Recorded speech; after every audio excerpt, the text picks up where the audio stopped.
Hey coin collectors, and welcome to DC Coin World International Coin Channel. And today we're going to take a look at the 1941 United States Mercury dimes. And this, of course, on the front is the Roman god Mercury, the Greek god Hermes.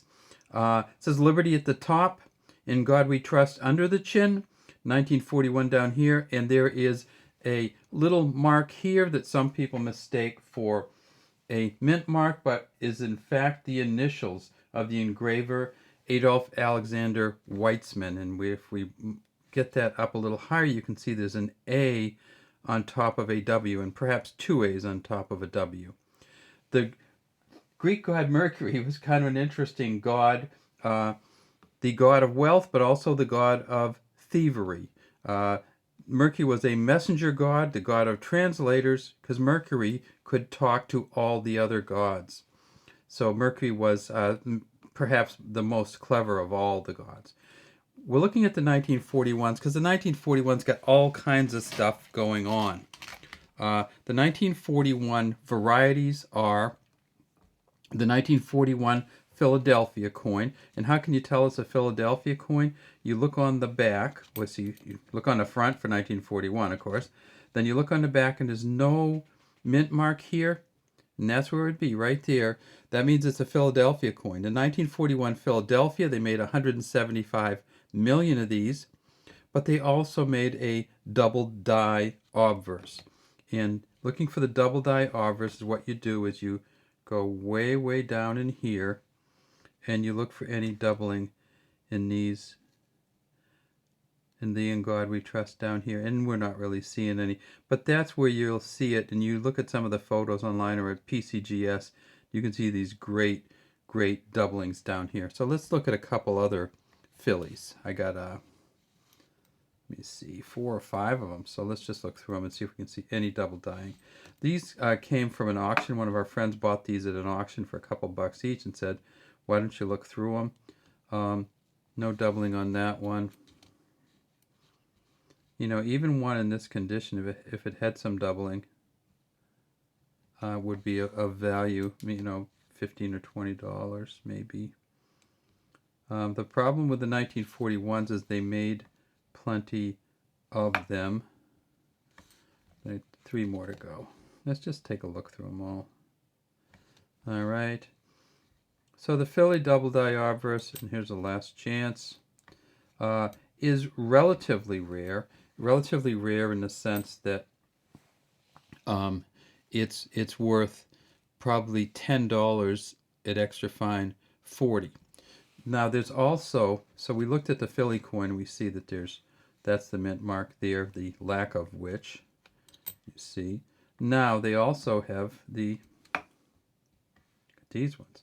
That's the S mint mark. So they made them at the San Francisco Mint. And the San Francisco Mint, they made 2 different mint marks. They made the so-called small s, and they made the large s. And so let's take a look. We actually got one of each here. So whoever was collecting these, who sold them at the auction, was looking obviously for what we're looking at.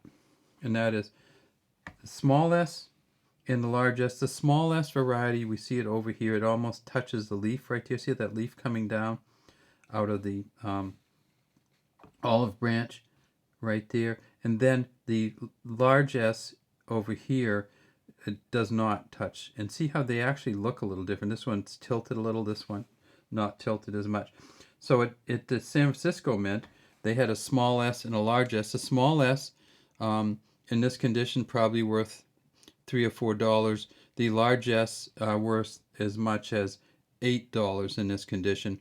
And as you get bigger, it just multiplies. So if you can get an MS63 in the large S, you're talking about $160.